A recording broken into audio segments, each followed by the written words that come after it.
Funding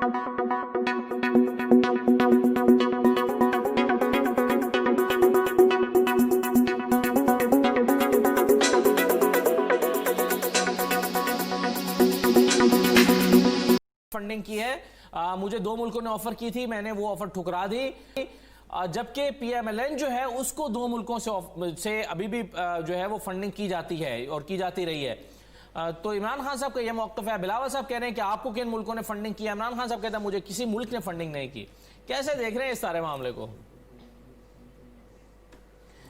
देखिए, कल मैंने सेक्शन 204 पढ़ के सुनाया था जी, और उसमें सेक्शन 204 में बड़ी वाज़ेह 4 चीजें रखी हुई हैं कि in this section the foreign aided political party means a political party which has been formed or organised at the instance of any foreign government or political party, यानी या को गवर्नमेंट बनाए उस पार्टी को या पॉलिटिकल पार्टी बनाए, और foreign country को ही is affiliated to or associated with the foreign government or political party of a foreign country, और आगे तीसरा आता है receives any aid financial or otherwise from a foreign government or political party of a foreign country or any portion of its fund from a foreign national। ये अब foreign national का सिर्फ एक छोटा सा इशू बन जाता है और फॉरेन नेशनल को आपको जस्टिफाई करना पड़ेगा कि फंड कैसे लिए। आपको जितने भी फंड हैं आपको शनाख्ती कार्ड जमा कराने पड़ेंगे कि उसने दिए हैं, या पर जो जैसे भी जो चीजें हैं। ये एक बहुत छोटा सा पोर्शन है जो कि इसके अंदर, जिसको हमने बहुत बड़ा वाह बना के एक ऐसा इशू बना दिया हुआ है जिसकी हिसाब ही नहीं। मसला सारा यह है कि अगर पाकिस्तान की पॉलिटिकल पार्टी का टोटल खर्चा देख लिया जाए, जलसों का, जुलूसों का, उनकी हेडक्वार्टर्स का, उनके लीडरों के आने जाने का, ये सारा कुछ, तो एक पार्टी भी पाकिस्तान के अंदर अपने फंड्स का हिसाब नहीं दे सकती। ये बड़ी तय बात मैं कह रहा हूं आपको।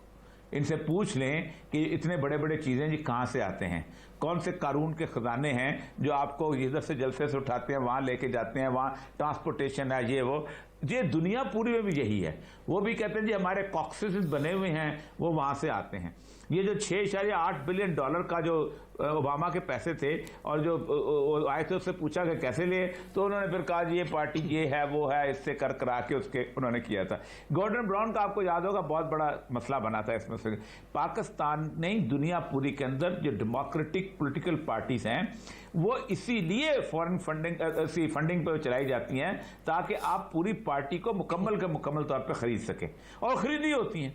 जो पार्टी को फंड करता है वही कहता है ना जाके इराक में जाके बम बरसाओ ताकि हम वहां पर वही पूरा लंदन बाहर निकल आए। तो असल मसला यह है कि ये छोटा सा पोर्शन है, इशू और कोई नहीं है, ये हम आपने इसमें खड़ा किया हुआ है। अब वो बाकी पार्टियां आ जाएंगी जब मतलब उनका खुलना शुरू होगा, हिसाब तो किसी ने मेंटेन किया ही नहीं हुआ। और ये सब कानून साजी और आईनी तरमीम के बगैर आपको रास्ता देखते हैं कि ये ओपन बैलेटिंग से सेनेट इंतखाबात हो जाए? देखिए, वो सारी बहस आप कभी अटॉर्नी जनरल की देखें ना, तो उन्होंने सुप्रीम कोर्ट के उन फैसलों का हवाला दिया है कि जो फैसले डिक्टेटर्स को फायदा पहुंचाने के लिए होते थे, क्योंकि आपने फलां को तरमीम करने की इजाजत दे दी, फलां को ये कर दिया, 58(2) भी आपने दोबारा जारी कर दी। तो सबसे बड़ी बात यह है कि आप इंटरप्रिटेशन आपका इख्तियार है। अब आइन बड़ा क्लियर है कि सिवाय अपना वज़ीर आला के और वज़ीर आज़म के इंतखाबात के बाकी सब सीक्रेट बैलेट के तौर पे होगा, और ये एक किसी भी पार्टी को डिक्टेटरशिप से बचाने के लिए होता है। खान साहब का बड़ा अजीबोगरीब आर्गुमेंट है कि जी पैसे लेते हैं, तो अगर पार्टी हेड पैसे ले ले तो फिर क्या होगा? पार्टी हेड नवाज शरीफ साहब ले लें या जरदारी ले लें, इमरान खान साहब ना लें अगर फॉर एग्जाम्पल, तो फिर क्या होगा? वो इकट्ठी पार्टी पैसे ले लेगा। ये अपने आप को ठीक करने की बजाय बुनियादी तौर पर ऐसे कानून लेके आते हैं कि जिन कानून का ना जमहूरियत के साथ ताल्लुक है ना आज़ादी राय के साथ ताल्लुक है। आप खुद सोचे कि सिवाय बजट के फ्लोर कास्टिंग नहीं लगती अगर आप वोट इधर से दे सिवाय बजट के अंदर अपने वोट देने के लिए, और जो भी लेजिस्लेशन कोई भी करेगा, खा वो सुप्रीम कोर्ट करे कोई, वो सबॉर्डिनेट लेजिस्लेशन होगी, और सबॉर्डिनेट लेजिस्लेशन के ऊपर होता यह है कि आइन बुनियादी तौर पर होता है। आज अगर सुप्रीम कोर्ट कर देती है, फॉर एग्जाम्पल कह देती है कि ठीक है, और सुप्रीम कोर्ट के ऊपर तो अल्लाह ताला की जात ही है ना, फिर तो कुछ नहीं हो सकता। वो इंटरप्रिटेशन कर लेती है कि नहीं ये बेसिकली एसेंस ये कहता है कि नहीं इसको बचने, करप्शन से बचने के, कहीं निकाल लेती है कि ये फलां चीज जो है पाकिस्तान में करप्शन खत्म होनी चाहिए, ये खत्म है, इन आर्टिकल्स के तहत हम ये कहते हैं, प्रिंसिपल ऑफ पॉलिसी के तहत कहते हैं, तो उसके बाद होगा ये कि अगला को बेंच आएगा उसको तोड़ देगा और वो खत्म। सुप्रीम कोर्ट ने अपने हर फैसले को बार बार बदला है, तो आइन में तो कोई गुंजाइश नहीं। और इलेक्शन कमीशन ने बिल्कुल ठीक कहा है, इलेक्शन कमीशन आइन के तहत बना हुआ अदारा है, उसने आइन के बाहर अपनी सोच नहीं देनी, उसने ये नहीं बताना कि मैं जनाब बहुत बड़ा इंटेलेक्चुअल हूं तो मेरे नजदीक ये ठीक है ना, जो आइन में प्रोवाइडेड चीज है वो बता देगा, उन्होंने बता दिया सब कुछ। तो साहब, ये बिलावल साहब का ना जाना इस एहतजाज में जो कि 19 तारीख को इलेक्शन कमीशन के बाहर होना है, ये मानी खेज है? बहुत ज्यादा मानी खेज है।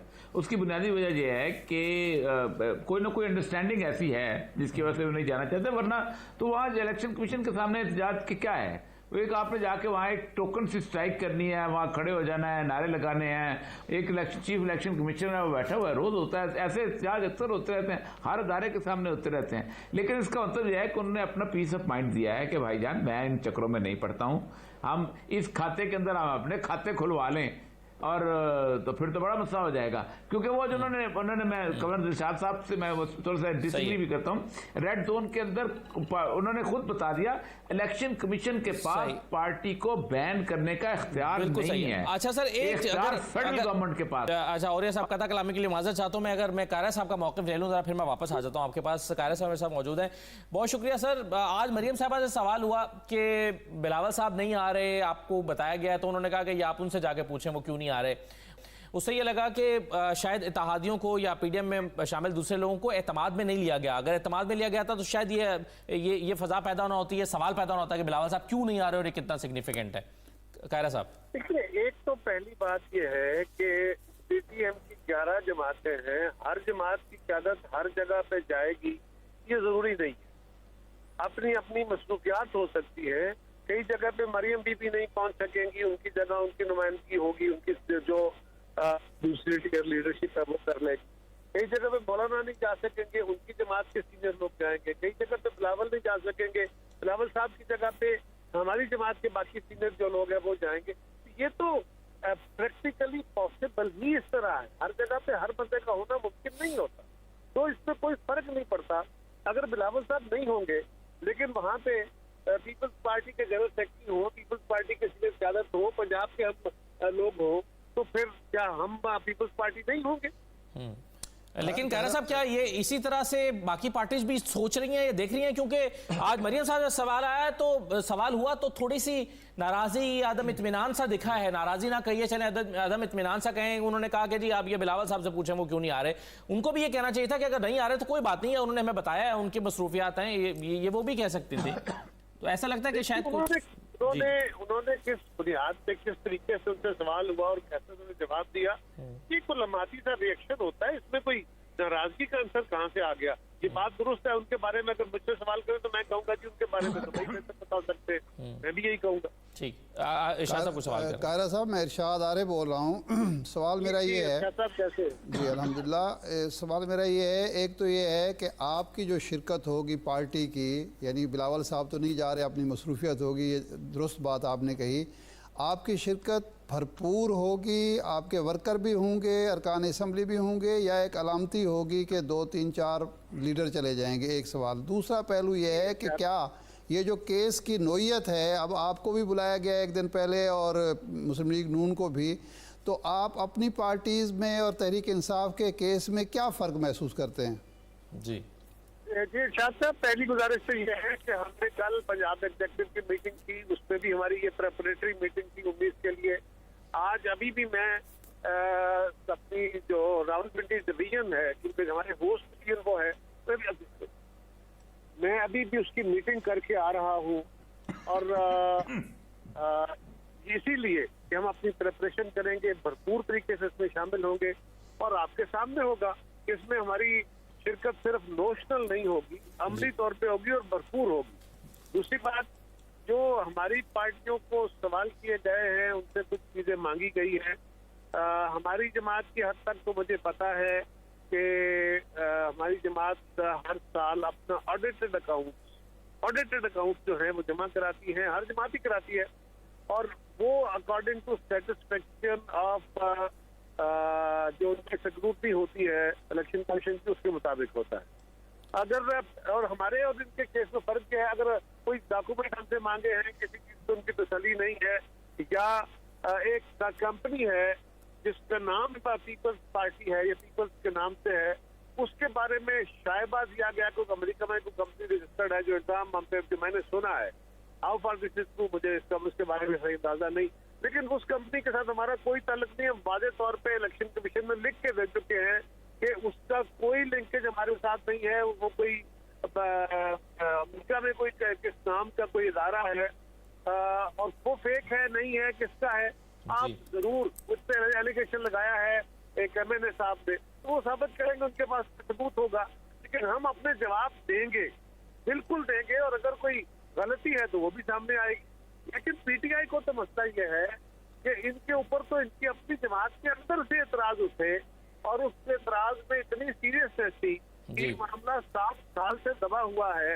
हाई कोर्ट का हुक्म आया, सुप्रीम कोर्ट का हुक्म आया, बड़ी मुश्किल से अब जाके जब हमने एहतजाज करने का फैसला कर लिया तो ये केस लगाया गया, इसकी झाड़ फटक की गई और उसके नतीजे में PTI ने फर्स्ट टाइम एडमिट किया। आज तक तो आप भी जानते हैं, आज तक औरिया साहब भी जानते हैं, सारा पाकिस्तान जानता है कि PTI from top to bottom, हम खान साहब तो स्पोक्स पर्सन, हर बंदा ये कहता रहा कि जनाब हमारा तो फॉरेन फंडिंग केस ट्रांसपेरेंट है, उसमें कोई इशू नहीं है, हमने कोई गलती नहीं की। अब कहते हैं कि जी गलती तो है।